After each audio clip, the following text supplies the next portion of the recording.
Hello there, this is World News. Tonight, unsettling questions at the very top of American power. The world's most secure aircraft turns back midair. An unexplained technical snag aboard Air Force One.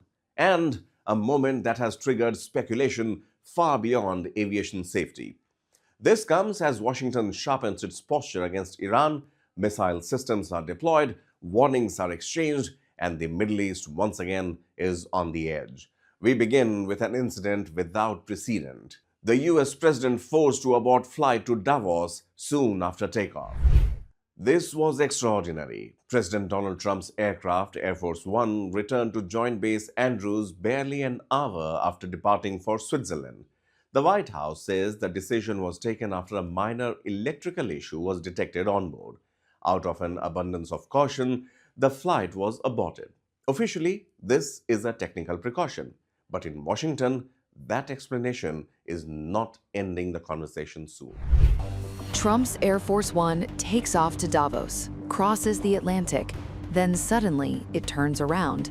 No emergency landing, no public alarm, just a quiet U-turn back to Washington, D.C. And it happens hours after Donald Trump threatens to wipe Iran off the face of the earth. Coincidence or something more? Tuesday night, President Donald Trump departed Washington aboard Air Force One, headed for the World Economic Forum in Davos, Switzerland. About an hour into the flight, the plane abruptly turned back. According to the White House, the crew identified a minor electrical issue shortly after takeoff and made the decision to return out of an abundance of caution.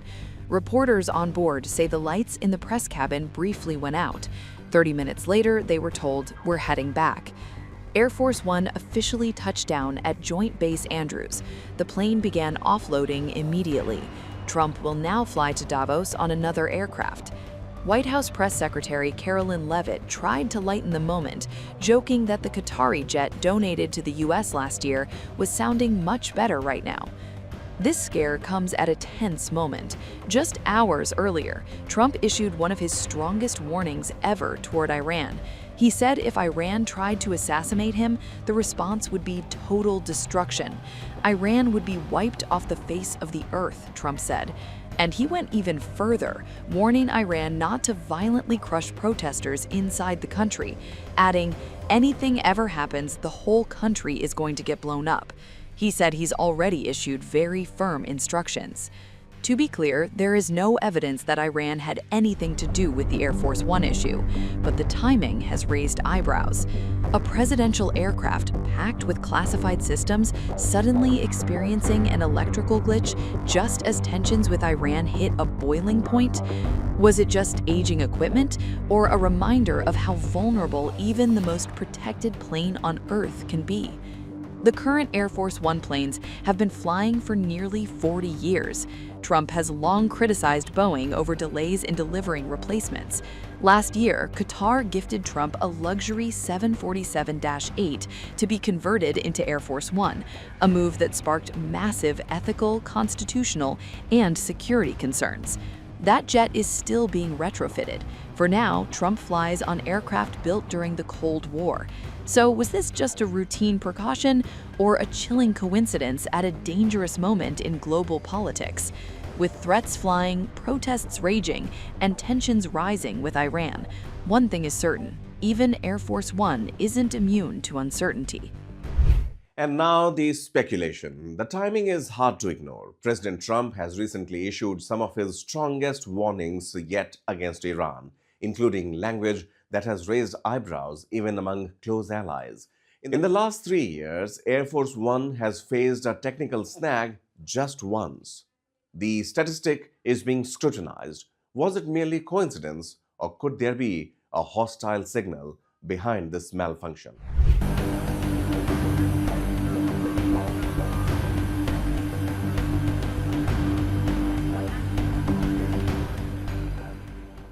In a surprising turn of events, President Trump's Air Force One abruptly returned to Washington just an hour after takeoff. The reason? A reported minor electrical issue that briefly caused the cabin lights to go out. The plane landed safely at Joint Base Andrews, and Trump is now expected to continue his journey to Davos, but on a different aircraft. White House officials were quick to reassure, stressing that this move was purely precautionary. In fact, Press Secretary Leavitt joked that a Qatari-donated jet sounded much better right now. The incident comes just hours after Trump issued a warning to Iran, claiming the country would be wiped off the face of the earth if it attempted to target him.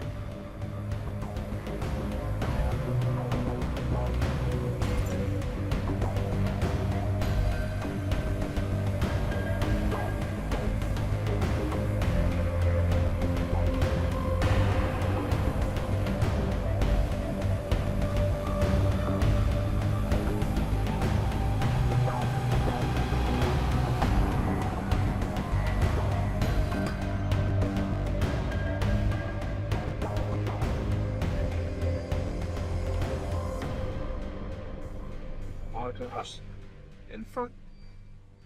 Going no, do Davos.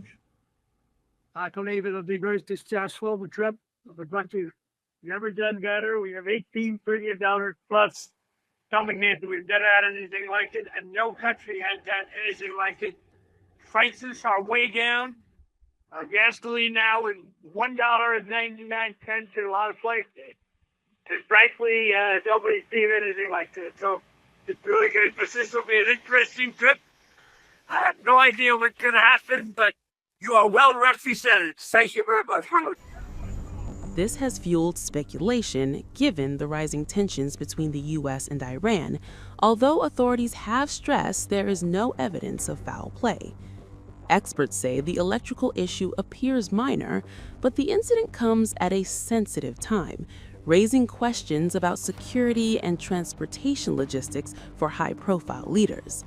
Trump is expected to reach Switzerland later today, where he will attend the Davos Forum, making this unexpected return to Washington a brief but eye-catching interruption in his travel plans. This is the latest on the Air Force One incident.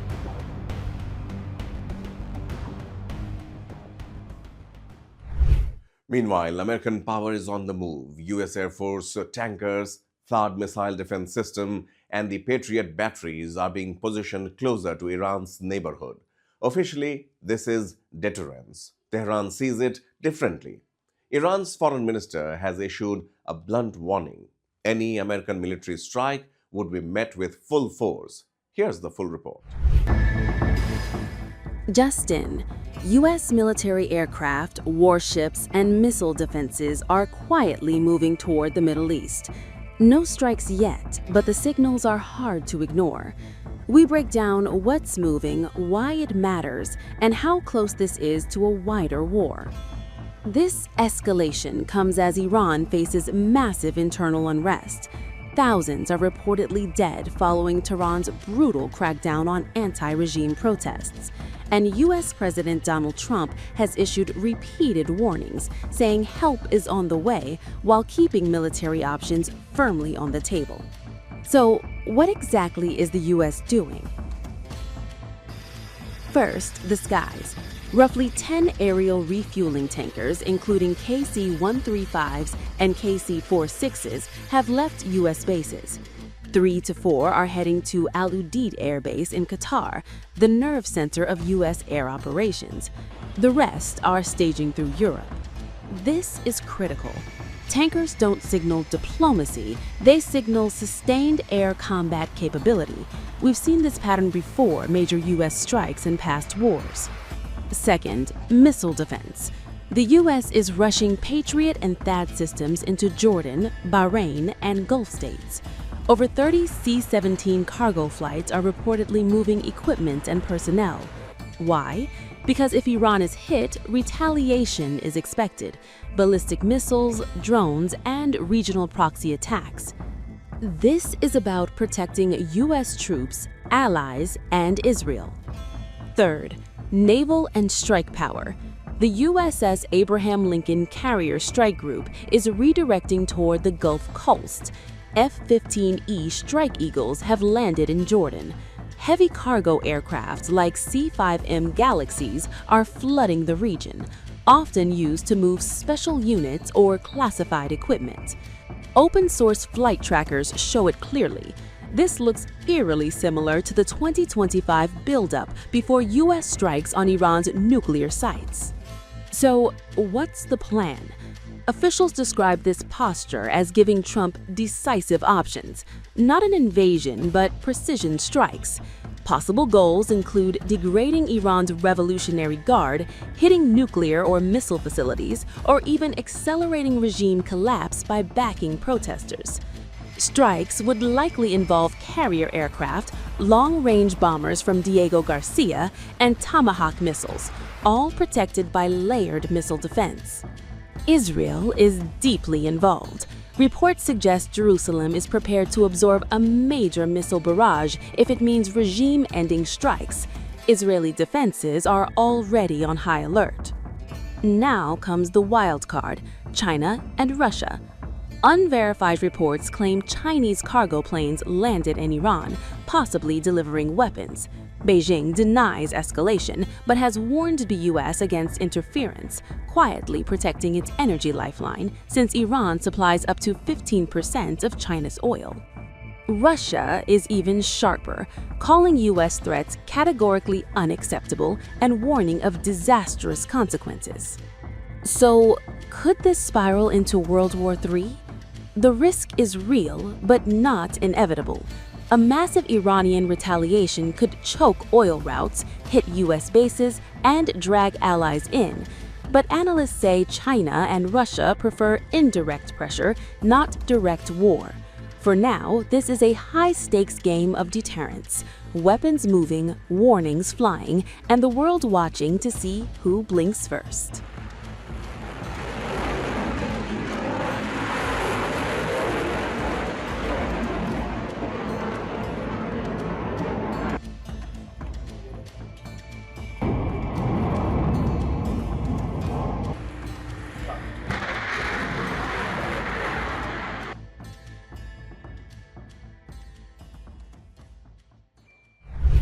Donald Trump is now questioning the fundamentals of Western alliance politics. The president has openly doubted whether Europe would defend the United States and has doubled down on his threat to impose tariffs on European nations that resist his demand over Greenland.